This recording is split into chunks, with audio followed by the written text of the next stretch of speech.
بسم اللہ الرحمن الرحیم۔ حضرت علی نے فرمایا، دوستو غور سے سنیں، 4 چیزیں جنت کی طرف بلاتی ہیں، 4 چیزیں جنت کی طرف بلاتی ہیں۔ نمبر 1، صدقے کو چھپا کر دینا، صدقے کو چھپا کر دینا۔ نمبر 2، مصیبت کو چھپانا۔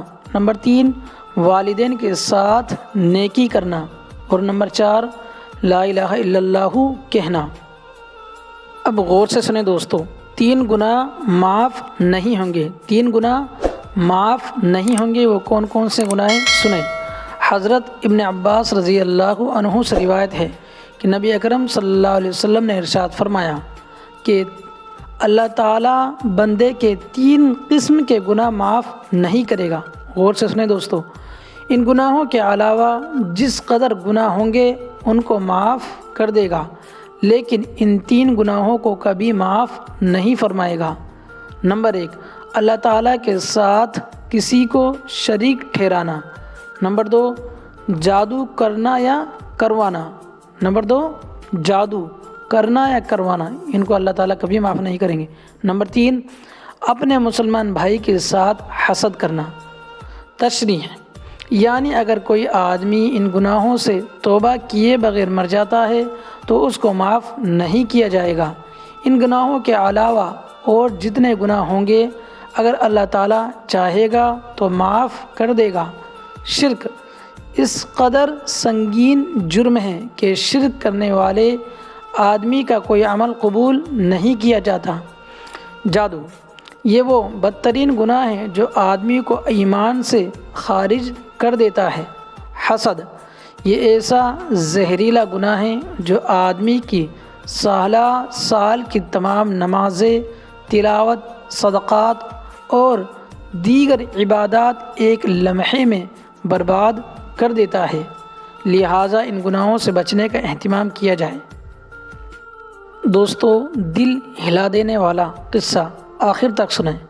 قبر کی زندگی دیکھی جائے گی، قبر کی زندگی دیکھی جائے گی۔ ہم تمام کاموں کے لیے پیشگی اقدامات کرتے ہیں۔ سردیوں سے پہلے گرم کپڑوں کا انتظام کر لیتے ہیں، سردیوں سے پہلے گرم کپڑوں کا انتظام کر لیتے ہیں، گرمیوں سے پہلے ٹھنڈک کا انتظام کر لیتے ہیں، صبح ہوتے ہی دوپہر اور رات کے کھانے کا انتظام کرتے ہیں، رات گھر جانے سے پہلے صبح کے ناشتے کا سامان لے لیتے ہیں، بارش میں نکلنے سے پہلے چھتری لے لیتے ہیں اور رات میں نکلنے سے پہلے روشنی کا انتظام کرتے ہیں۔ سنیں غور سے بات کو اور سمجھنے کی کوشش کریں۔ لمبے سفر پر جانے سے پہلے مکمل تیاری کرتے ہیں، لمبے سفر پر جانے سے پہلے مکمل تیاری کرتے ہیں، لیکن قبر کی طویل زندگی کے لیے تیاری کرنے پر آمادہ نہیں ہوں، بلکہ اپنے آپ کو تسلی دیتے ہیں کہ دیکھی جائے گی۔ دوستو نہیں، ابھی سے تیاری کریں، نمازوں کا اہتمام کریں، خاص طور سے سبھی بھائی بہن، اور اپنے بچیوں کو بھی بولیں۔ دوستو السلام علیکم ورحمۃ اللہ وبرکاتہ۔ سلام کا جواب ضرور دیں کمنٹ میں۔ اے اللہ سے دعا مانگنے کا طریقہ۔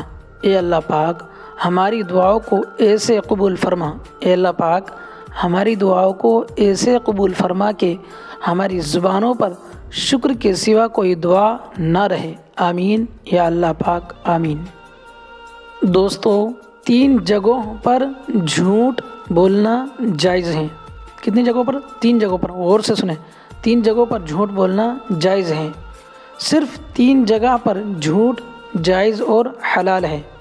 ایک یہ کہ آدمی اپنی بیوی سے بات کرے تاکہ اس کو راضی کر لے، دوسرا جنگ میں جھوٹ بولنا، اور تیسرا لوگوں کے درمیان صلح کرانے کے لیے جھوٹ بولنا۔ 2 مخلص دل، حضرت علی نے فرمایا اللہ تعالیٰ کبھی 2 مخلص لوگوں کی جدا نہیں کرتا، اللہ تعالیٰ کبھی 2 مخلص لوگوں کو جدا نہیں کرتا، جدا تب کرتا ہے جب دونوں میں سے کوئی ایک منافق ہو، اور اللہ تعالیٰ کبھی مخلص کو منافق سے نہیں جوڑتا۔ اللہ تعالیٰ فرماتا ہے میری محبت تو دیکھو. کیا فرماتا ہے دوستوں؟ میری محبت تو دیکھو. جو فرشتے شام کو تمہارے گناہ میرے پاس لاتے ہیں، میں صبح انہی کے ہاتھ تمہارا رزق بھیجتا ہوں. انسان مایوس اور پریشان تب ہوتا ہے جب وہ اپنے اللہ کو راضی کرنے کے بجائے لوگوں کو راضی کرنے میں لگ جاتا ہے. اچھی موت کی نشانی. رسول اللہ صلی اللہ علیہ وسلم نے فرمایا کہ موت کا ایک دم آنا افسوس کے لائق ہے کہ مرنے والا نہ کچھ کہہ سکے اور نہ کر سکے. آپ صلی اللہ علیہ وسلم کے زمانے میں کوئی آدمی بیٹھا ہوا ایک دم مر گیا تو کسی نے کہا کیا اچھی موت مرا ہے، نہ کوئی بیماری دیکھی اور نہ کچھ جان نکلنے کی تکلیف ہوئی.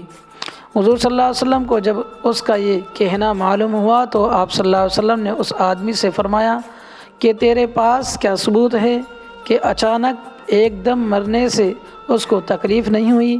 اگر اللہ تعالیٰ اس کو اس حال میں موت دیتا کہ وہ بیماری کی تکلیف اٹھاتا تو اس کے سب گناہ معاف ہو جاتے. بے شک دعا، یہ دعا پوری ضرور پڑھے. اے میرے رب، اے میرے رب، اے میرے پروردگار، اپنے پیارے محبوب حضرت محمد صلی اللہ علیہ وسلم کے صدقے پوری دنیا میں جتنے لوگ وفات پا چکے ہیں ان کی مغفرت فرما، انہیں قبر کے عذاب سے بچا. جو بیمار ہے یا پریشان ہے تو ان کو اپنے کرم سے معاف فرما اور ان کی بیماری اور پریشانیوں کو دور فرما.